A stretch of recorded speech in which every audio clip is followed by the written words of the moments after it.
अस्सलाम वालेकुम। SM news के साथ मैं हूं इश्तियाक अली। खबरों का सिलसिला बढ़ाते हुए खबर शामिल करते हैं गुजरांवाला से। कैंट सर्कल पुलिस की नेशनल एक्शन प्लान के तहत नाजायज असला फरोख्त करने वालों के खिलाफ कार्रवाई। नाजायज असला की बड़ी खेप पकड़ ली, 2 मुल्ज़िमान भी धर लिए गए। इसी हवाले से मजीद तफसीलात जानते हैं अपने नुमाइंदे मियां नज़ीर से। जी नज़ीर, क्या तफसीलात है आपके पास?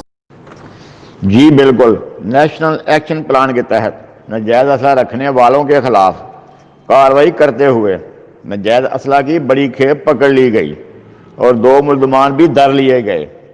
असला में 38 कलेक्शन क्लोव पिस्टल और 18 राइफल और बड़ी मकदार में गोलियां भी बरामद कर ली गई। DSP साहब जैकब अब्बास साहब ने बताया कि सैफुल्लाह का तल्लक दर्रा आदम खेल से है और ये अरसा दराज से गुजरांवाला में असला सप्लाई कर रहा था। मुल्ज़िम की निशानदही पर दीगर साथियों को भी गिरफ्तार कर लिया गया है।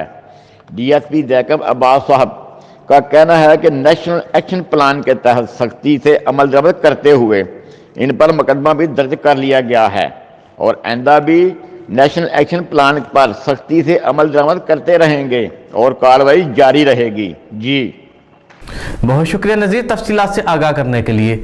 अब तक के लिए इतना ही। मजीद खबरों के लिए देखते रहिए SM न्यूज़।